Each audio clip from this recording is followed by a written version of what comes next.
Xohlaylar, o'zingizlar kirib ko'rishinglar mumkin. YouTube'da ham buning videosi bor. Bo'lgan voqea, bir inson hajga niyat qilib yo'lga chiqib Madinaga boradi. Rasul akram sallallohu alayhi va sallamni ziyorat qilar ekan, yig'lab bu muhabbat, yig'lab ravzada uxlab qoladi. Shu orada Rasulullohni tushda ko'radi. Men bu holatni yetib berishdan oldin Rasulullohning ushbu hadislarini aytib qo'yay. Rasululloh sollallohu alayhi vasallam aytganlar, kim meni tushda ko'rgan bo'lsa haqiqatda kiribdi. Chunki men hech bir narsa meni suratimga kira olmaydi deganlar. Modomiki o'zi to'qib aytayotgan bo'lmasa bir inson tushda ko'rgan bo'lsa haqiqatda Rasulullohni ko'rgan bo'ladi. Haligi inson muhabbat ila Rasulullohni tushda ko'rdilar va Rasululloh sollallohu alayhi vasallam oldilariga o'tirganda savol berdilar. Ya Rasululloh, qaysi salovatni aytsam siz xursand bo'lasiz? Qaysi jumlani ishlatsam siz xursand bo'lasiz? Menga o'rgating shu salovatni, hayotligimda shu salovatni sizga aytay. Shunda Rasululloh aytdilarki, Shomga bor dedilar. Shamsu Shamni top. Shamsu Sham degani Shomning quyoshi. Rasululloh tushda bir ummatini ismini, maqomini aytayaptilar. Shamsu Sham, Badruddin al-Hasani ismlarigacha aytdilar. Borasan, topasan va shundan so'raysan. Mendan unga salom ayt. U aytgan salovatni o'rganib ol. O'sha salovatni men yaxshi ko'raman dedi. Tursalar tush, haj qilib bo'lganlardan keyin darrov qasd qilib haligi Shomga bordi. Shom bugun bizni zamonamizda Suriya davlati. Shamsu Sham Badruddin al-Hasani. İzlab topdilar. Shogirdlar aytib beryaptilar. Hozir shogirdlari adashmasam 90 dan oshgan. O'sha suhbatda o'tirib, o'sha kelgan hoji shuni aytib berganda guvoh bo'lgan inson hozir hayot. Shu inson o'zi aytib beryapti.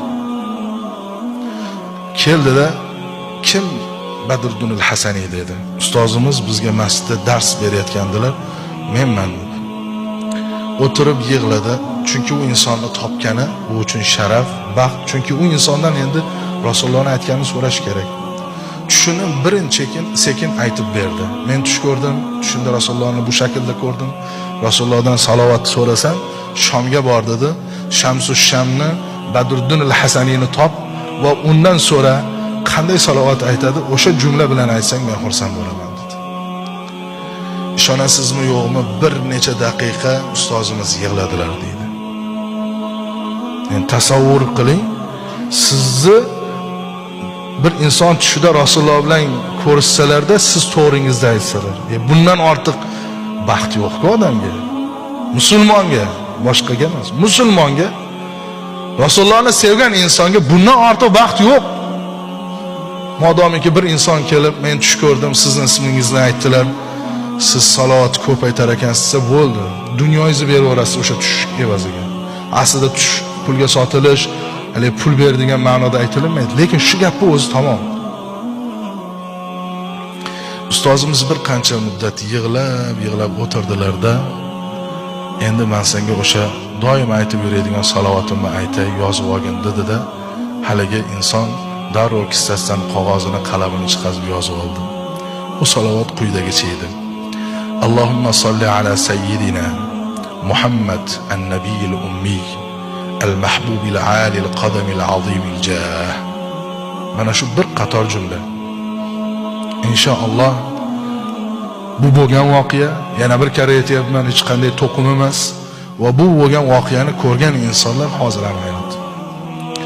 Demak, azizlar, payg'ambarimiz sollallohu alayhi va sallamni eslash, u zot qilgan ishlarni qilish u yoqda tursin.